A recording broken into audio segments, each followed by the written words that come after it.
Hello, hello everyone.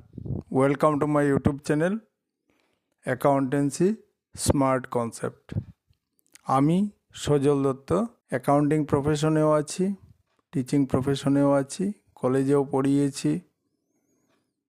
তাই স্টুডেন্টের প্রবলেমগুলো কাছে থেকে দেখেছি, সলভ করেছি। তাই ভাবলাম আমার এক্সপিরিয়েন্সটা তোমাদের সাথে শেয়ার করব। যদি কেউ উপকৃত হয় তাহলে নিজেকে ধন্য মনে করব। ঠিক আছে, তোমরা মন দিয়ে পড়বে, আমি তোমাদেরকে মন প্রাণ দিয়ে বুঝাচ্ছি। আমরা জার্নাল সিরিজে আছি। তো আজ জার্নাল 3 নম্বর ক্লাস চলছে। প্রথম চার্ট বুঝিয়েছি, ফর্মুলা বুঝিয়েছি, একটা সাম করিয়েছি 2 মেথডে। আজকে করব আমরা 2 নম্বর ক্লাস প্র্যাকটিক্যালের। তো Mithun started business by taking loan from his brother. ভাইয়ের কাছ থেকে লোন নিয়ে বিজনেস স্টার্ট করেছে। আচ্ছা, একটা হলো ক্যাশ, একটা ট্রানজ্যাকশন থেকে 2টা অ্যাকাউন্ট আমরা বের করব। একটা হলো ক্যাশ আর একটা হলো ব্রাদার্স লোন। ব্রাদার্স লোনটা হলো লায়াবিলিটি। লোন নিলাম আমি, ওকে আবার দিতে হবে। তো এইটা হলো লায়াবিলিটি আর ক্যাশ হলো অ্যাসেটস। চার্ট দেখে নেবে। প্রথম 2টা অ্যাকাউন্ট বের করলাম, তারপরে আমরা চার্টে চলে যাব। চার্ট থেকে দেখে চার্টে চলে গেলে হবে না ভাই, মনে মনে মুখস্থ মাথায় রাখতে হবে। চার্টটা মুখস্থ করব, তারপর আমরা ফর্মুলা অ্যাপ্লাই করব, তারপর ডেবিটেরটা ডেবিটে, ক্রেডিটেরটা ক্রেডিটে বসাবো। এইটুকু কাজ করব আমরা। তারপর আমরা জার্নাল করব। তো এইভাবে কতদিন চলবে? যতদিন আমরা মোটামুটি আমাদের বেসিক ক্লিয়ার না হয় ততক্ষণ পর্যন্ত আমি এইভাবে বুঝিয়ে যাব। হয়তো আমার একটু কষ্ট হবে, ঠিক আছে, কিন্তু তোমাদেরকে আমি শিখিয়ে ছাড়ব। ঠিক আছে। তো cash account debited two brothers loan. তো এটা হলো, একটা হলো অ্যাসেটস আর ব্রাদার্স লোন মানেই লায়াবিলিটি। তো কি হলো, একটা ইনক্রিজ হচ্ছে, অ্যাসেটস বাড়ছে, ক্যাশ পেলাম, আমাদের বিজনেস পেলো ক্যাশ, আর লায়াবিলিটিও বাড়লো। দুটাই ইনক্রিজ হচ্ছে, কিন্তু নিজের ফর্মুলা মতে নিজের স্থানে বসে গেল। ঠিক আছে। তারপর আসলাম পারচেজ গুডস ফ্রম পিন্টু। তো এইখানে পারচেজ অ্যাকাউন্ট একটা হবে আর পিন্টু অ্যাকাউন্ট একটা হবে। এভাবে দেখতে দেখতে কয়েকটা সাম, 3-4টা সাম করলেই আইডিয়া পেয়ে যাবে, পরিষ্কার বুঝে যাবে তখন। তো পারচেজ অ্যাকাউন্ট হলো এক্সপেন্সেস আর পিন্টু হলো লায়াবিলিটি। যার কাছ থেকে বাকিতে কিনি ওই লোকটা আমাদের ক্রেডিটর, আর যার কাছে আমরা বাকিতে বিক্রি করি ও আমাদের ডেটর। ডেটর মানে অ্যাসেটস আর ক্রেডিটর মানে লায়াবিলিটি, দিতে হবে ওকে। আর ডেটর হলো আমরা ওর কাছ থেকে পাবো, আমাদের বাকি কাস্টমার। আর আমরা যার কাছ থেকে বাকি কিনে এনে বিক্রি করি ওই লোকটার নাম ক্রেডিটর। তো হি পারচেজ কি? মিঠুন পারচেজ। যে লোকটা বিজনেস স্টার্ট করেছে, যার বিজনেস, সেই হি মানে এখানে মিঠুনকে বোঝাচ্ছে। ঠিক আছে, মালিককে। তো পারচেজ এক্সপেন্সেস ডেবিটে বসবে, ইনক্রিজ হচ্ছে পারচেজ। লায়াবিলিটি বাড়ছে, ক্রেডিটে বসবে।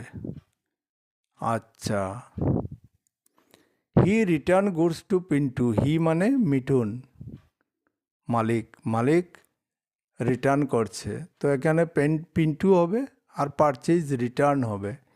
তো পিন্টু হলো লায়াবিলিটি কমছে, আমাদের লায়াবিলিটি কমছে, ডিক্রিজ হচ্ছে, কমছে। আর পারচেজ রিটার্ন হচ্ছে এক্সপেন্সেস ডিক্রিজ হচ্ছে, তো ক্রেডিটে বসবে। আচ্ছা, goods return by Nipen, goods return by Nipen 200 টাকা। তাহলে গুডস রিটার্ন করছে, তার মানে কেউ আমাদেরকে যখন গুডস রিটার্ন করবে, তার মানে আমরা ওদেরকে বিক্রি করেছিলাম, ওদের কাছে আমরা প্রথম বিক্রি করেছিলাম, তারপর ওরা মানে ডিফেক্টিভ পেয়েছে গুডস, আমাদেরকে রিটার্ন করলো। আচ্ছা, তো একটা হলো রেভিনিউ, এটা ডিক্রিজ হচ্ছে, ডেবিটে বসবে। সেলস যখন করেছিলাম তখন ক্রেডিটে বসেছিল। আচ্ছা, নিপেন আমাদের ডেটর, ওইটা হলো অ্যাসেটস, তো আমাদের ডেটর অ্যাসেটসও কমছে। তার মানে আমরা 7,000 টাকার পারচেজ করেছিলাম, আর এখন 200 টাকা কম দেবে, মানে 6,000, না না না না, আচ্ছা যাই হোক, আমরা যত টাকার বিক্রি করেছিলাম তার থেকে 200 টাকা কমে যাবে রিটার্ন করলো যখন। আচ্ছা, ফার্নিচার পারচেজ ফ্রম ₹4 1,500 ফ্রম রাজীব। আমরা ফার্নিচার কিনলাম, গুডস কিনি নাই। যদি গুডস কিনতাম তাহলে ফার্নিচারের জায়গায় পারচেজ হতো। মনে রাখবে, বলেছি আমি যে 3 ধরনের গুডস থাকে, একটা হলো ডিলিং গুডস, একটা হলো অ্যাসেটস, একটা হলো স্টেশনারি। প্রত্যেক বিজনেসে এই 3টা জিনিস থাকে। মনে করো আমি ফার্নিচারের দোকানই আমার ফার্নিচারের, তো 1,10,000 টাকার ফার্নিচার কিনলাম, 10,000 টাকার ফার্নিচার রেখে দিলাম, কাস্টমার এসে বসবে বিজনেসে ইউজের জন্য, আর বাকি 1,00,000 টাকার জিনিস আমরা বিক্রি করব। ওইটা হলো গুডস, আর 10,000, 1,00,000 টাকারটা হলো গুডস, আর 10,000 টাকার ফার্নিচারটা হলো আমাদের অ্যাসেটস।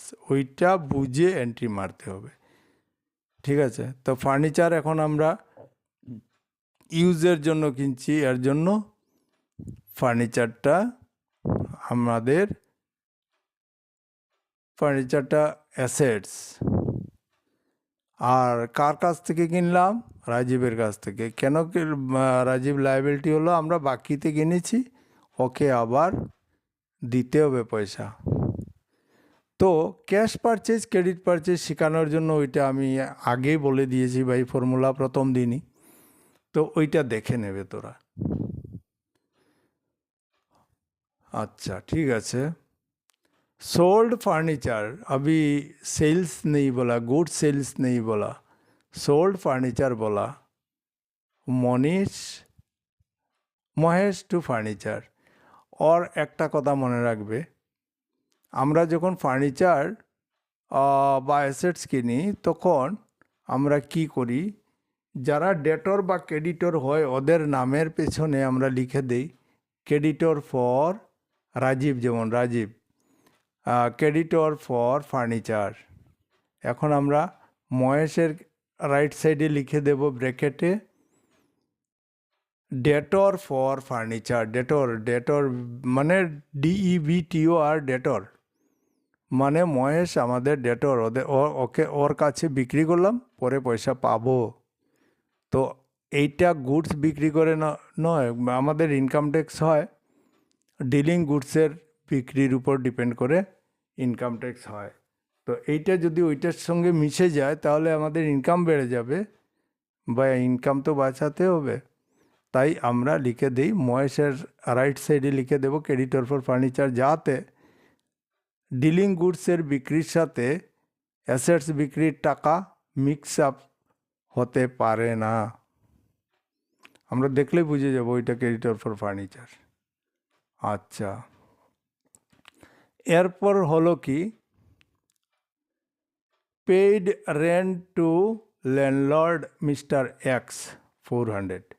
দেখো এখানে এক্সের ভ্যালু নাই, মনে রাখবে sale purchase return, sales return.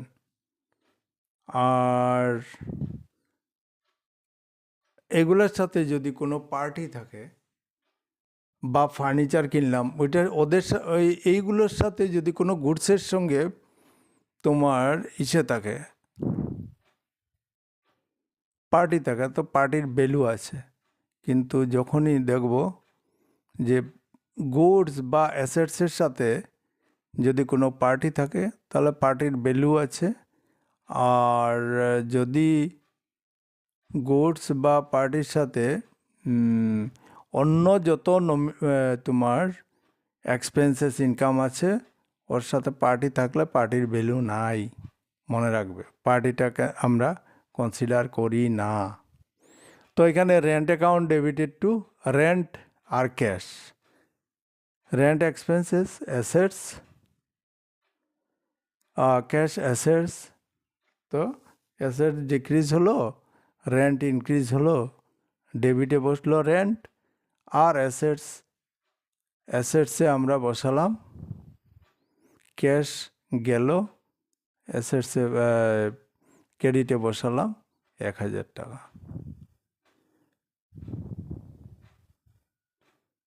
ও না, 400 টাকা এটা পেইড রেন্ট। ও আচ্ছা, উপরেরটা হলো 1,000 টাকা।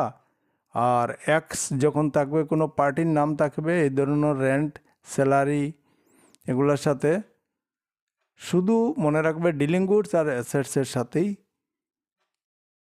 পার্টির ভ্যালু আছে। আর অন্য কোনো এক্সপেন্সেস বা ইনকামের সাথে থাকলে ওইটার পার্টি ইগনোর করা হয়। ঠিক আছে? আচ্ছা, পেইড স্যালারিজ 3,000, স্যালারিজ একটা বসলো, যত খরচা আছে দুনিয়ার সবগুলাকে ডেবিট করবে, আর ক্যাশ ব্যাংক ক্রেডিট করে দেবে। হয়ে গেল শর্টকাট আর একটা বুদ্ধি। তো স্যালারিজ হলো এক্সপেন্সেস, ইনক্রিজ হচ্ছে, ডেবিটে বসবে, ক্যাশ গেল তো ক্রেডিটে বসবে। পেড স্যালারি টু রাম, ওই দেখো এইখানে কি হলো, রামের নাম দিয়ে আমাদেরকে কনফিউজ করাচ্ছে। ঠিক আছে? তো এক্সপেন্সেস, স্যালারি হলো এক্সপেন্সেস, আর ক্যাশ হলো অ্যাসেটস। তো এক্সপেন্সেস ডেবিটে বসাও, ইনক্রিজ হচ্ছে, আর ডিক্রিজ হচ্ছে ক্যাশ, তো এইটাকে ক্রেডিটে বসাও। রিসিভ কমিশন, আমরা কমিশন পেলাম, তো cash account debited two commission receive হবে। একটা রেভিনিউ, একটা হলো ইনকাম, রেভিনিউ বা ইনকাম একই কথা। তো ক্যাশ অ্যাসেটস, এটা ডেবিটে বসবে, আসলো আমাদের বিজনেসে, ইনক্রিজ হলো। আর কমিশন রিসিভটা হলো রেভিনিউ, ক্রেডিটে বসলো। তারপর হলো, দেখো এখানে কনফিউজ করাচ্ছে, মোহনের কাছ থেকে কমিশন পেয়েছি, বাবা মোহনের নাম আসবে না। কোথায় কোথায় আসবে? পার্টি থাকলে purchase sale, purchase return, sales return. আর assets, purchase assets, sale assets return. By assets যদি আমরা বিক্রি করার পর ঘুরে আসে, বা আমরা কেনার পর আমরা ঘুরিয়ে দেই ফার্নিচার অ্যাসেটস, তাহলে আসে। দুইটা বস্তুর সাথে পার্টির ভ্যালু আছে, আর বাকিগুলোর সাথে পার্টির ভ্যালু নাই। আচ্ছা, তো কমিশন রিসিভড রুপিস 1,000 ফ্রম মোহন, মোহনের ভ্যালু নাই, তো 11 নম্বর 12 নম্বর সেম হবে। রিসিভ ইন্টারেস্ট রুপিস 700 ফ্রম জেডের কোনো ভ্যালু নাই, cash account debited two, cash হবে আর ইন্টারেস্ট হবে। ক্যাশ হলো অ্যাসেটস, ইন্টারেস্ট হলো রেভিনিউ। রেভিনিউ ইনক্রিজ ফর্মুলা মতে, একটা দুটোটাই ইনক্রিজ হচ্ছে। ঠিক আছে? তো দুটোটাই নিজের ফর্মুলা মতে, একটা ডেবিটে বসলো, একটা ক্রেডিটে বসলো। ফর্মুলাটা দেখে নেবে। রিসিভ ইন্টারেস্ট রুপিস 200, দেখো এখানে পার্টির নাম নাই, ঠিকই আছে। Cash account debited to interest receive, simple 200 টাকা 200 টাকা বসিয়ে দিলাম। তারপর আসলো ডেপ্রিসিয়েশন। ডেপ্রিসিয়েশন কি, আমরা যখন একটা কোনো অ্যাসেটস কিনি তখন এই অ্যাসেটসটা অনেক দিন ইউজ করি, ওইটার ভ্যালু বেশি থাকে, ধরো 10,000, 15,000, 20,000 এরকম থাকে। ফার্নিচার কিনলাম, এগুলার ডেপ্রিসিয়েশন হয়, কিন্তু ছোট ছোট জিনিসের ডেপ্রিসিয়েশন হয় না। যেমন কম্পিউটার কিনলাম, ওইটার ডেপ্রিসিয়েশন হবে। আমরা ক্যালকুলেটর কিনলাম, ওইটাও 5 বছর ইউজ করলাম, তো 6 বছর ইউজ করলাম, ওইটার উপর ডেপ্রিসিয়েশন হবে না। ওইটার উপর ডেপ্রিসিয়েশন দিয়ে আমাদের যা প্রফিট হবে তার থেকে খরচা হবে বেশি। এর জন্য এটাকে বলে ম্যাটেরিয়ালিটি কনসেপ্ট। যাই হোক, তারপর ডেপ্রিসিয়েশন দিলাম, এটা পার্সেন্টেজ হিসাবে নেয় 10%। 10,000 টাকার মেশিন কিনলাম, ওইটার উপরে 10% ডেপ্রিসিয়েশন, না ওইটা ইনকাম ট্যাক্স বা কোম্পানির রুল অনুযায়ী হয়।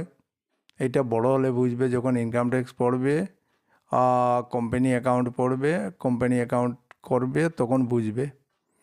যাই হোক, ডেপ্রিসিয়েশন হলো একটা পার্সেন্টেজ প্রত্যেকটা অ্যাসেটসের কমানো হয় প্রত্যেক বছর, ওইটা কমিয়ে আবার ওই টাকাটা বিজনেসেই থাকে।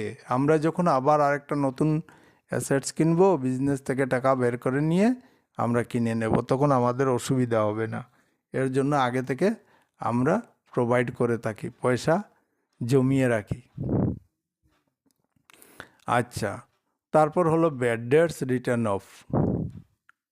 ব্যাড ডেটস হলো তোমার কোনো কাস্টমার পয়সা নিয়ে, মানে তুমি 500 টাকা পাবে একজন কাস্টমার থেকে। কাস্টমার অন্য স্টেটের ছিল, অন্য স্টেটে চলে গেছে, তোমাকে বলেই নেই, তার বন্ধু এসে বলছে অমুক তো চলে গেছে।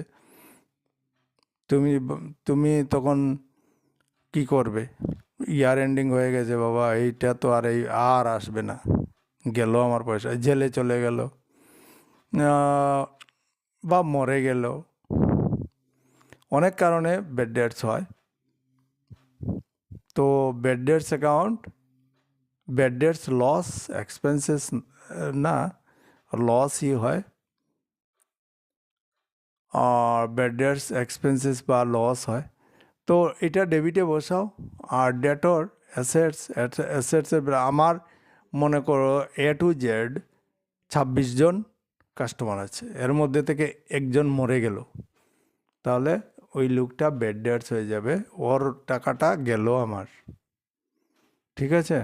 তারপর ব্যাড ডেটস রিকভার্ড। আচ্ছা, 5 বছর পর, 2-3 বছর পর আবার এসে ওই লোকটা যদি পয়সা দেয় বা কাউকে দিয়ে পাঠিয়ে দেয়, তাহলে হবে ওইটা ব্যাড ডেটস রিকভার্ড।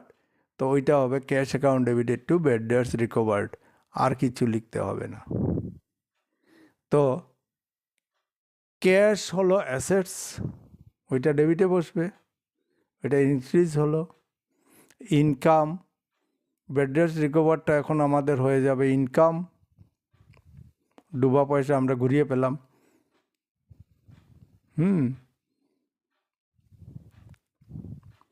তো ওইটা হলো ইনকাম, তো ওইটা বসবে ক্রেডিটে। ঠিক আছে? আচ্ছা, এইটা গেল। এখন আসলাম আমরা ট্রেডিশনাল মেথডে। Mithun started business with taking loan from his brother. Cash account একটা হবে আর ব্রাদার্স লোন, ওইটা বের করার ফর্মুলা, দুইটা অ্যাকাউন্ট একটা যে ট্রানজ্যাকশনে ঢুকে থাকে, ওইটা বের করার ফর্মুলা দুনো মেথডেই সমান। যখন আমরা চার্ট দেখব আর ফর্মুলা দেখব, তখন আলাদা হয়ে যায়। তো উপরে আমরা করেছি, আমরা দেখলাম ক্যাশ অ্যাকাউন্ট ডেবিটে, ক্যাশ আর ব্রাদার্স লোন। তো ক্যাশ হলো গিয়ে রিয়েল অ্যাকাউন্ট, এই মেথডে বলে রিয়েল অ্যাকাউন্ট, আর 1G-তে বলে ক্যাশ রিয়েল অ্যাকাউন্ট, আর ব্রাদার্স লোন হলো পার্সোনাল অ্যাকাউন্ট। ঠিক আছে? তো পার্সোনাল অ্যাকাউন্ট হলো গিভার, ক্যাশ হলো রিসিভার, ক্যাশ হলো কামস ইন, রিয়েল অ্যাকাউন্ট হলে কামস ইন, না হলে গোজ আউট হবে। আর পার্সোনাল অ্যাকাউন্ট হলে হবে গিভার, না হলে রিসিভার। আচ্ছা, হলো। তারপরে পারচেজ, পারচেজ গুডস হলো, এটা পারচেজ অ্যাকাউন্ট আর পিন্টু অ্যাকাউন্ট হলো, ঠিক আছে। তো নমিনাল অ্যাকাউন্ট হলো পারচেজ নমিনালের চার্ট দেখো, নমিনাল অ্যাকাউন্ট হবে। আর পিন্টু হলো পার্সোনাল অ্যাকাউন্ট। তো আমরা পারচেজ যার কাছ থেকে করি ও হলো আমাদের ক্রেডিটর। আচ্ছা, এই কথাটা মাথায় রাখবে সব সময়।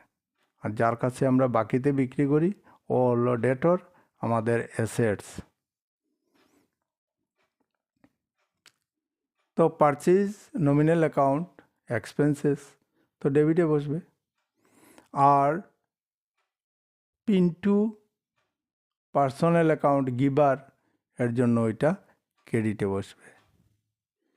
হি return goods to Pintu rupees for 1000। তো পিন্টু একটা হবে, আর পারচেজ রিটার্ন এক অ্যাকাউন্ট হবে। যখন আমরা রিটার্ন করি পারচেজ বা সেল, তখন রিটার্ন ওয়ার্ডটা লিখতে হয়। তো পিন্টু আমরা লিখলাম পার্সোনাল অ্যাকাউন্ট,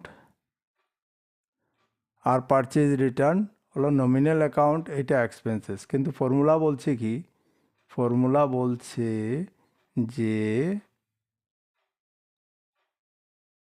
এক্সপেন্সেস হলে ওইটাকে ডেবিটে বসাও, কিন্তু এখানে তো আমরা করলাম উল্টা, তো কনফিউশন এইখানেই।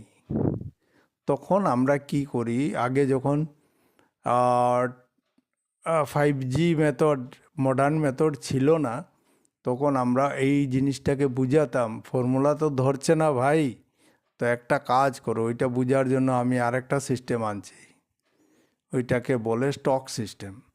আমরা যখন পারচেজ করি, স্টক মানে কি, যে দোকানে ঢুকে দেখবে যে কোনো দিন যে দোকানে জিনিসগুলো আছে ওইগুলো হলো স্টক। Simple concept. তো আমরা পারচেজ যখন করি আমাদের স্টকে এসে জিনিস বাড়বে, যখন বিক্রি করব স্টক থেকে জিনিস কমবে, রিটার্ন যখন করব স্টক থেকে কমবে, যখন রিটার্ন আসবে তখন স্টকে বাড়বে, আর ব্যালেন্স যেটা থাকবে ওইটা ইয়ার এন্ডিংয়ে আমরা ট্রেডিং অ্যাকাউন্টের ক্রেডিট সাইটে আর ব্যালেন্স শিটের অ্যাসেট সাইটে নিয়ে বসাই, এটা পরে পাবে। তো আমরা দেখলাম গুডস রিটার্নটা আমরা স্টক দিয়ে বুঝে নিই। স্টক দিয়ে এটা কী হলো, সেলস পারচেজ রিটার্ন। পারচেজ রিটার্নটা কী হবে, পারচেজ রিটার্ন করলে আমাদের স্টক থেকে কমবে, তো ওইটা ক্রেডিটে বসিয়ে দেবে।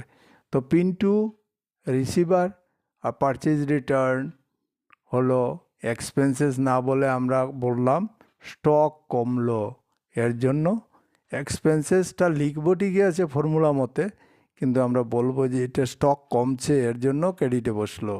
পারচেজ করলে স্টক বাড়ে, ঠিক আছে। এই জায়গাটা কনফিউজিং, রিটার্নটা। আচ্ছা, আবার দেখো সেলস রিটার্ন বাই নিপেন। তো এটা সেলস রিটার্ন ডেবিট হবে, স্টক বাড়ছে। আর নিপেন আরেকটা অ্যাকাউন্ট হলো, একটা হলো নমিনাল অ্যাকাউন্ট, একটা হলো পার্সোনাল অ্যাকাউন্ট। তো নিপেনটা হলো পার্সোনাল, নিপেন হলো গিভার, ওইটা বসবে ক্রেডিটে। আর সেলস রিটার্ন বসবে ডেবিটে। নমিনাল অ্যাকাউন্ট এটা ইনকামও না আর এক্সপেন্সেসও না, ঠিক আছে। ওইটা হলো ইনকাম, চার্ট অনুযায়ী এটা হলো ইনকাম, কিন্তু ফর্মুলায় তো ধরছে না ভাই, ইনকাম হলে তো ক্রেডিটে বসতো।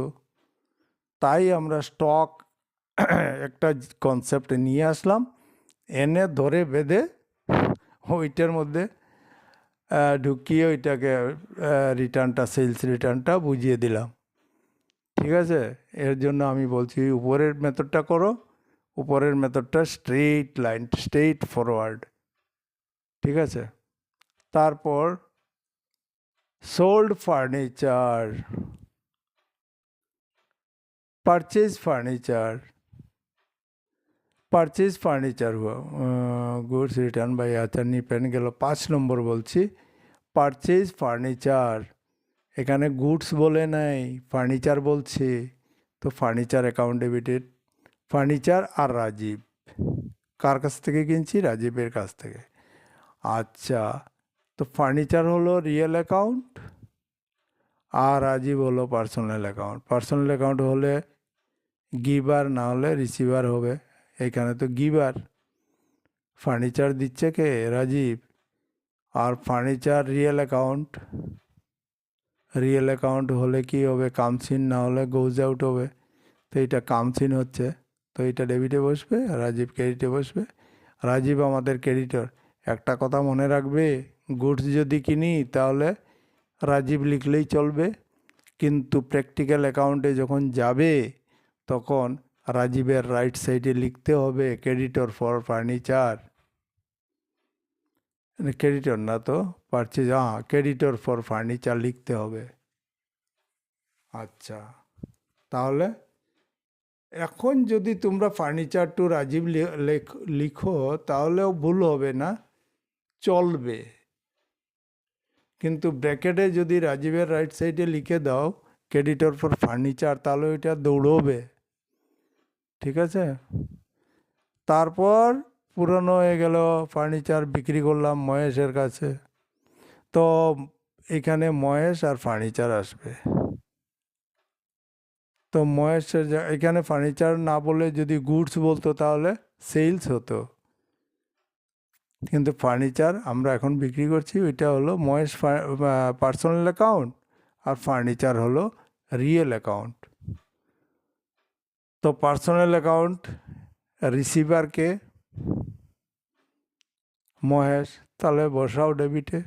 আর furniture real account goes out, goes out হলে কামস ইন গোজ আউট, দুটাই কথা, তো ওইটা ক্রেডিটে বসবে। আচ্ছা, পেইড রেন্ট ₹1000, তো রেন্ট আর ক্যাশ আসবে। ওইটা আগে বলেছি যে পারচেজ গুডস রিলেটেড আর অ্যাসেটস রিলেটেড কোনো কিছুর সাথে যদি পার্টি থাকে, পার্টির ভ্যালু আছে, আর অন্য যত নমিনাল অ্যাকাউন্ট আছে ওগুলোর সাথে যদি কোনো পার্টি থাকে ওগুলোর ভ্যালু নাই।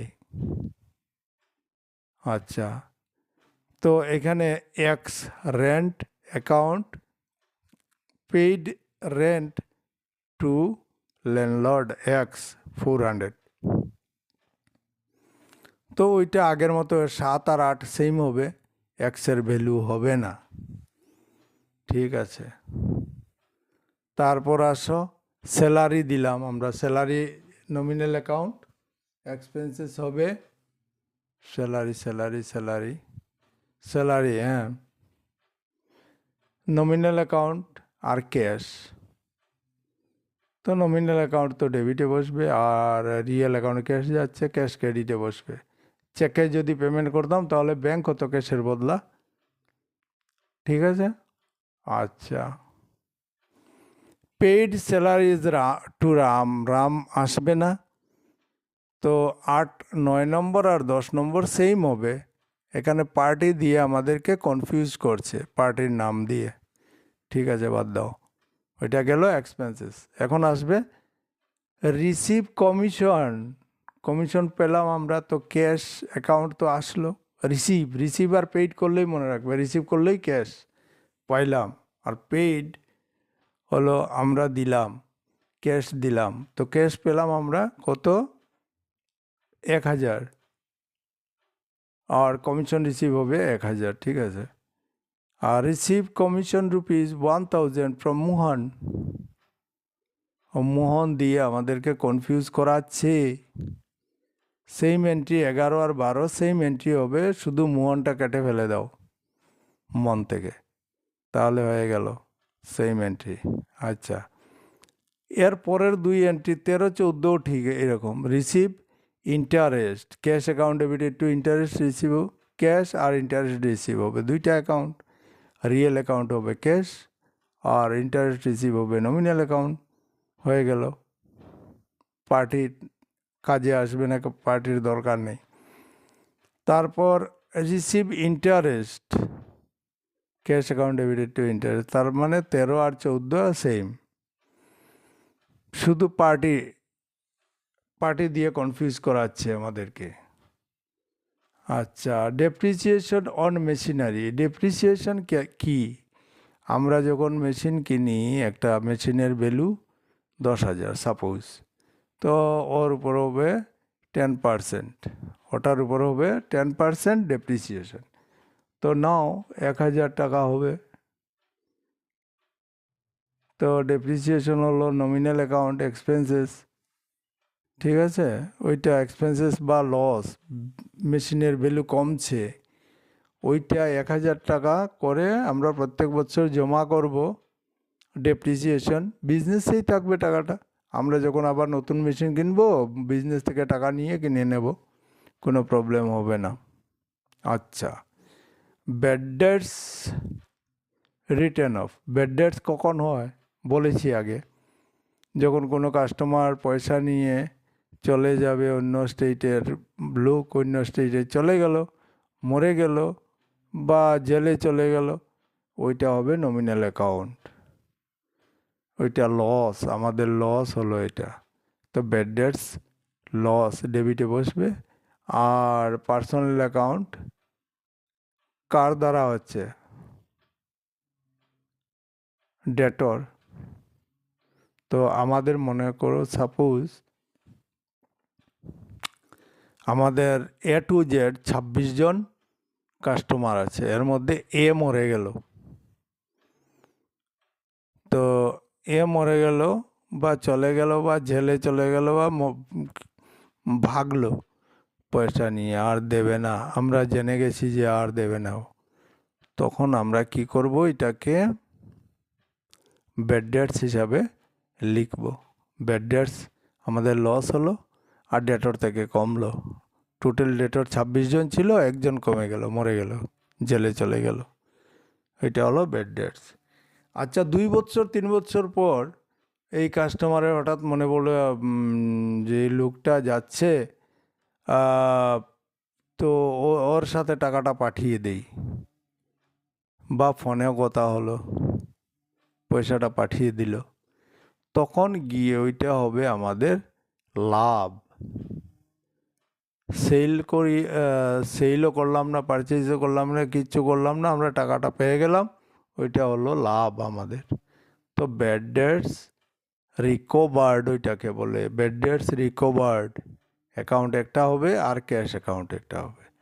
তো ক্যাশটা আসলো, ওইটা ডেবিটে বসবে, আর নমিনাল অ্যাকাউন্ট হবে ইনকাম গেইন, তো 200 টাকা ক্রেডিটে বসবে, ঠিক আছে? তারপরে তারপর আসলো জার্নাল। জার্নাল কীভাবে? আমরা তো 2 মেথডে বের করে রেখেছি অলরেডি, কোনটা ডেবিটে বসবে কোনটা ক্রেডিটে বসবে। পরীক্ষা হলে কিন্তু চার্ট বানাতে পারবে না, আর চার্ট বানানোর সময়ই থাকবে না তোমাদের, ডাইরেক্ট এইভাবে করবে। ওইটা তো এখন আমরা টায়ার ধরে ধরে বা কলা গাছ ধরে ধরে সাঁতার শিখছি। ফর্মুলা কীভাবে, একটা সেন্টেন্সের মধ্যে 2টা অ্যাকাউন্ট কীভাবে থাকে, ওইটা কোন চার্টে থাকে, তারপর ওইটা আমরা ফর্মুলা দিয়ে কিভাবে বের করি ডেবিট ক্রেডিট, ওইটা আমরা শিখছি। শেখার পর আর আমাদের টায়ার লাগবে না, কলা গাছও লাগবে না, আমরা সাঁতার শিখে গেছি, কনফিডেন্ট হয়ে গেছি, এখন আমরা নদীতে সাঁতার দেব, ঠিক আছে? তো এটা হলো নিয়ম, আমি তোমাদেরকে অভ্যস্ত করছি ফর্মুলার সাথে, চার্টের সাথে, ওইটার তোমাদেরকে অভ্যস্ত করছি যে কীভাবে করতে হয় জিনিসটা, এর জন্য ওই চার্ট বানিয়ে দেখিয়েছি। আরও 2-1টা দেখাবো, তারপর তোমরা আস্তে আস্তে আস্তে আস্তে ঠিক হয়ে যাবে, এমনিতেই বুঝতে পারবে যে বিষয়টা কি। আচ্ছা,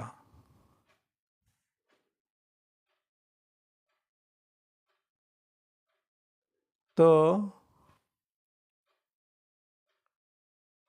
এটা হলো জার্নাল। হ্যাঁ, এইখান থেকে আরেকটা কথা মনে রাখি, আমি বারবার বলছি কিন্তু,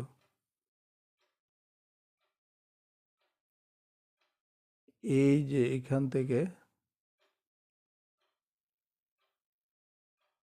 এতটুকু পর্যন্ত থাকে, এই দিকের এইটা থাকে না, এই পোর্শনটা থাকে না। পিডিএফ লেখার জন্য এটা এক্সটেনশন হয়ে যায়, এটাকে আবার ডিলিট করা যায় না।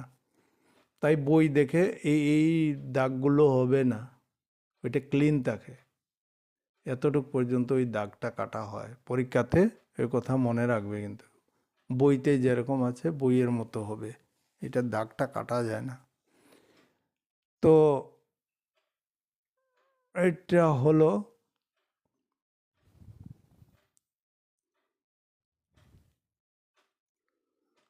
আচ্ছা। তো cash account debited two loan from brother account, তো ক্যাশটা হলো ডেবিটেড, ডি আর লিখলাম, আর টু দিয়ে বুঝবো আমরা ওইটা ক্রেডিটের আইটেম। একটাকে বলে ডেবিট এন্ট্রি, একটাকে বলে ক্রেডিট এন্ট্রি, আর দুটা মিলে হবে জার্নাল এন্ট্রিজ। কি বলছি?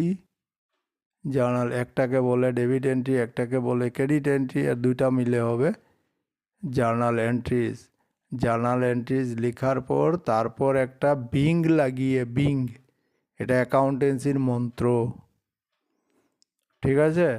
তারপর দুটা এন্ট্রি কেন হলো, কোয়েশ্চন দেখে কোয়েশ্চনকে একটু মডিফাই করে লিখে দেবে, হয়ে গেল ন্যারেশন। এই তোমার একটা জার্নাল এন্ট্রি শেষ হলো। তারপর আমরা তো উপরে বুদ্ধি খাটিয়ে বানিয়েছি চারটা, কিন্তু ওইটা পরীক্ষাতে লেখার সময় পাবে না, এত সময় পাবে না। মোটামুটি 8-10 ঘন্টা টাইম দিলে ঠিক আছে। তো এইগুলো শিখে রাখো বা প্র্যাকটিস করো। প্রথম 2-3 বার দেখো ভালো করে, 2 বার দেখো, 3 বার দেখো, মাথায় বসাও, আমার কথাগুলো শুনো। তারপর কি করবে, আনসার যখন করবে, কোয়েশ্চনটা নাও, আনসারটা ঢেকে দাও। তারপর তোমরা নিজে নিজে অটো কারেকশন, একটা কথা আছে না, অটো কারেকশন তোমরা নিজে নিজে করো। এইভাবে দেখো, করো, দেখো, করো, তারপর দেখবে শিখা হয়ে গেছে। যখন কনফিডেন্ট হবে তখন প্র্যাকটিক্যাল থেকে করো, না হলে প্র্যাকটিক্যাল থেকে হঠাৎ করে ধরলে কনফিডেন্সে ধাক্কা লাগবে। তো আমি একটা ভাতের হাঁড়ির ভাত একটা বুঝিয়ে দিলাম, তোমরা বাকিটা করে নেবে। তো উপরে কি লিখতে হয়, date, particular, ledger folio, debit, credit. জার্নালে এই 5টা ইসে থাকে। আর উপরে কি লিখতে হয়, journal entries in the books of Mithun, বা আমরা লিখতে পারি উপরে লিখি দোকানের নাম বা মানুষের নাম, আর নিচে লিখে দিই জার্নাল এন্ট্রিজ, এরকমও লেখা যায়। ঠিক আছে? Thank you very much.